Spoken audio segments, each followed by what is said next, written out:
Everybody asking how we doing, say we good. Don't need no one to tell me how to live just like they would. It ain't their business, but they in it, I don't know why. Revolved around my life after I found another. Assalamualaikum warahmatullahi wabarakatuh. Perkenalkan, nama saya Ara Salsabila dari kelas 12 Agama 1. Pada video ini saya akan menjelaskan tentang dampak perubahan sosial yang terjadi pada masyarakat. Perubahan sosial menimbulkan berbagai dampak, baik dampak positif maupun dampak negatif yang terjadi pada masyarakat. Sebelum itu, apa sih perubahan sosial? Menurut Selo Sumargian, perubahan sosial meliputi segala perubahan pada lembaga-lembaga kemasyarakatan dalam suatu masyarakat yang memengaruhi sistem sosial, termasuk di dalamnya nilai-nilai, sikap-sikap, dan pola-pola perilaku di antara kelompok-kelompok dalam masyarakat.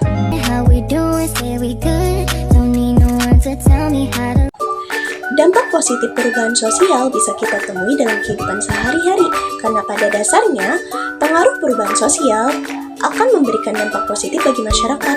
Adapun dampak positif dari perubahan sosial diantaranya ialah transformasi politik merupakan proses perubahan politik suatu negara. Transformasi politik menyebabkan perubahan-perubahan yang bersifat mendasar. Contohnya seperti pergantian presiden dan wakil presiden, pergantian kebijakan politik, dan juga pergantian sistem pemerintahan negara. Menurut Eli M. Setiadi dan Usman Khalid, sistem demokrasi menjadi tolak ukur tingkat modernitas suatu sistem politik. Sistem demokrasi menunjukkan kehidupan demokratis yang tidak terbatas pada ranah politik dan pemerintahan, tetapi juga mencakup pada ranah pendidikan, sosial, budaya, dan hak asasi manusia.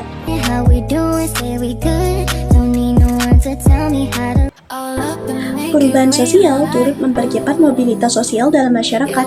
Mobilitas sosial mencerminkan kemampuan individu untuk melakukan pergerakan sosial. Jika mobilitasnya ke atas, berarti individu sedang mengalami kenaikan ke kelas sosial yang lebih tinggi. Tapi jika mobilitasnya ke bawah, berarti individu sedang mengalami penurunan kelas sosial. Dengan adanya perubahan sosial, terciptanya lebih banyak peluang kepada masyarakat untuk menjadi lebih maju. Dengan kemajuan di berbagai bidang kehidupan mendorong masyarakat untuk dapat mengembangkan diri sesuai dengan potensinya masing-masing.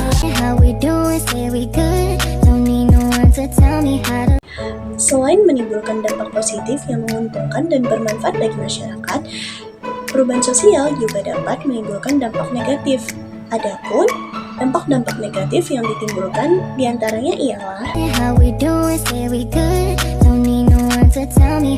disorganisasi diartikan sebagai keadaan tanpa aturan karena adanya perubahan pada lembaga sosial tertentu. Disorganisasi juga dapat diartikan sebagai proses pudarnya nilai dan norma sosial dalam masyarakat yang disebabkan oleh perubahan sosial. Perubahan sosial menyebabkan disorganisasi melalui berbagai cara. Salah satunya yaitu dengan berkembangnya westernisasi yang dapat memudarkan warisan budaya lokal karena kebiasaan dan pola hidup masyarakat yang cenderung bertentangan dengan nilai-nilai tradisional setempat. Memudarnya nilai dan norma juga dapat terjadi akibat konflik, perubahan ekonomi, transformasi politik, hingga bencana alam. Solidaritas penting bagi kehidupan masyarakat. Dalam keadaan tertentu, pembagian tugas setiap anggota masyarakat akan menghasilkan kerja yang baik dan meningkatkan solidaritas serta sense of belonging. Solidaritas dapat menjaga hubungan sosial di antara anggota kelompok masyarakat. Namun, karakter masyarakat modern yang cenderung individual dapat mengurangi solidaritas sosial. Contoh pudarnya solidaritas sosial yaitu pada aktivitas pertanian. Sebelum dikenalnya teknologi pertanian yang modern, proses memanen padi adalah momen berkumpul dan kerjasama para petani. Tetapi dengan keberadaan alat modern, semakin membuat petani menjadi lebih mandiri. Dapat disimpulkan, penggunaan teknologi sosial pada aktivitas pertanian akan memudarkan solidaritas sosial. Culture shock merupakan reaksi ketika masyarakat merasa bingung karena mengalami perubahan budaya yang mencolok. Menurut Supriyadianto, terdapat 3 dimensi kebingungan yang dialami masyarakat. Pertama, dimensi afektif yang berkaitan dengan emosi. Yang kedua, dimensi perilaku yang berkaitan dengan kebiasaan masyarakat. Dan yang ketiga, dimensi kognitif yang berkaitan dengan pengetahuan dan pemahaman. Culture shock tidak hanya terjadi ketika individu akan berpergian jauh seperti ke luar negeri, tetapi juga dapat terjadi di tingkat lokal atau regional. Contohnya adalah individu yang baru saja tertimpa musibah yang cukup parah yang mengharuskannya untuk beradaptasi dengan kondisi tersebut. Meskipun perubahan sosial menimbulkan ketidaknyamanan, tetapi dengan sikap kritis dan bijak dapat membantu masyarakat untuk mengatasinya, termasuk meminimalisasi culture shock. Berbeda dengan culture shock, culture lag mencerminkan adanya kondisi kesenjangan budaya.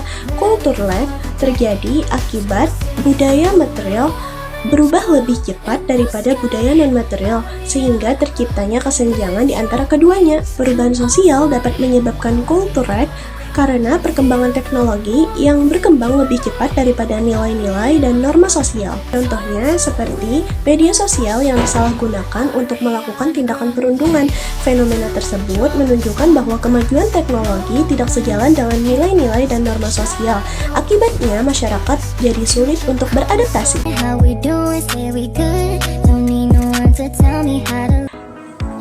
Dalam kehidupan masyarakat ditandai dengan adanya hasil penemuan baru atau discovery dan inovasi. Penemuan baru dan inovasi akan meningkatkan kenyamanan hidup masyarakat. Tetapi jika tidak dikelola dengan bijak, maka akan menimbulkan berbagai masalah sosial. Contohnya seperti otomatisasi yang memunculkan beragam masalah sosial. Otomatisasi pabrik-pabrik melibatkan penggunaan mesin dan teknologi yang berenergi besar yang berdampak pada pencemaran lingkungan. Otomatisasi pabrik juga menyebabkan marginalisasi sosial dan ketidaksetaraan ekonomi, dan proses produksi dilakukan oleh mesin atau robot, sehingga hanya sedikit membutuhkan bantuan tenaga manusia. Akibatnya, banyak pengurangan jumlah pekerja yang berdampak pada ketidaksetaraan ekonomi masyarakat. Lebih ekstrimnya lagi, ketegangan dan frustasi yang dialami masyarakat dijadikan alasan untuk melakukan tindakan kriminal. Tetapi tidak semua otomatisasi pabrik berdampak negatif. Dengan manajemen yang bijaksana dan memperhatikan lingkungan serta sosial, maka dampak negatif tersebut akan sedikit berkurang. Anomi merupakan istilah yang diperkenalkan oleh Emil Durkheim untuk menggambarkan keadaan tidak stabil atau kekacauan sosial yang diakibatkan kurangnya norma untuk mengatur perilaku masyarakat. Perubahan sosial yang dapat menimbulkan anomi, contohnya adalah migrasi massal. Identitas asli yang dibawa oleh para migran dari berbagai latar belakang mengakibatkan ketidakpahaman di antara mereka. Perbedaan ini menjadi hambatan dalam pembentukan norma baru yang dapat menjadi pedoman hidup mereka. Dalam kondisi tersebut, masyarakat mengalami anomi. Selain yang sudah saya contohkan, masih banyak lagi dampak yang terjadi pada perubahan sosial. Setiap perubahan pasti akan memberikan dampak positif maupun negatif. Respon masyarakat terhadap perubahan tergantung pada kemampuan mereka untuk beradaptasi.